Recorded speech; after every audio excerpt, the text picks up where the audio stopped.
जंगल में लुचि रही आतंकवादी को ठाब करने सेना पक्षर जोरदार ऑपरेशन करा मो पछरे आपण को देखा चाहिए कि भाव सेना पक्षर जम्मू काश्मीर पुलिस पक्षर कि भाव सर्च ऑपरेशन करा देखिपे कि भाव में सुसज्जित हो सेना जवान माने कि भाव सुरक्षा प्रहरा करुँच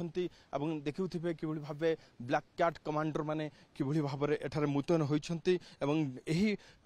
आतंकवादी मानू कि भाव धरा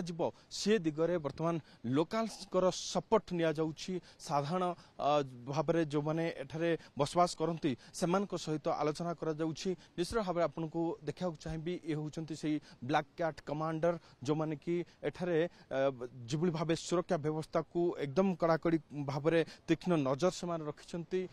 सुसज्जित आधुनिक अस्त्र शस्त्र एठारे से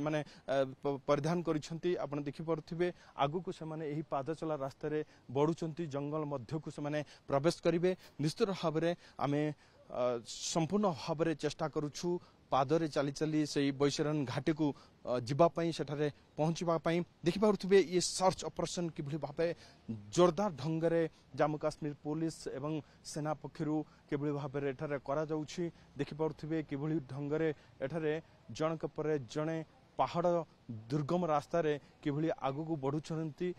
से मिनी स्विट्जरलैंड कहुवा से काश्मीर भूस्वर्ग को जीवाई एठारे प्रयास करा निश्चित भाव में एठारे पर्यटक माने तो निश्चित भाव में आसुना किंतु से दिन जो मैंने परिवार धरी एठाक आसी आग को बढ़ुले सेठारे पहुंची जो मन में खुशी थिला किंतु शेष सबकि से ही समाप्त हो गला सबकि आतंकवादी माने जो बर्बरचित भाव में हत्या कले एवं पर्यटक माने जो भाव सेठारे टली पड़े आज निश्चित भाव जो पर्यटक माने आसुंच मन में भय रही से जगह को जीवाई एवं सेना पक्षर संपूर्ण भाव में एठारे कि सुरक्षा व्यवस्था करा आपण देखिपे ये हूँ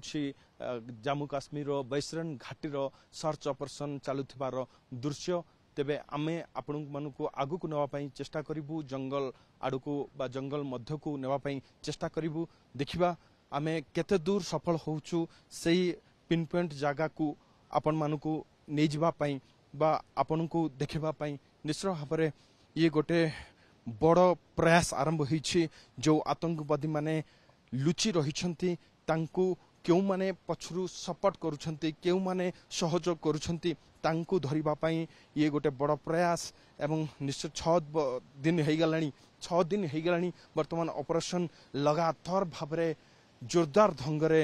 आरंभ होइछि एवं निश्चित भाव में हाथ में बड़ प्रमाण मध्य लागिथवा नहीं सूचना हस्तगत होउछि 175 जन जो स्थानीय बासिंदा अच्छी से वर्तमान धरा जाइछि तांकु पचरा उचरा करा जाउछि अनेक इनपुट मिली सारानी एनआईए रे टीम सेठारे पहुंची से इन्वेस्टिगेशन को जोरदार ढंग से आगु को बढ़ुंट एवं खूब शीघ्र हाथ में से आतंकवादी माने लागिबे बोली जहाँ अनुमान करा जाउछि आज बैशरण घाटी रे आमे जहाँ देखुछु जिभली भाव में कम्बिंग ऑपरेशन को जोरदार करा जाइछि एवं आज निश्चित भाव में गोटे बड़ सफलता सेना हाथ में लागी पारे।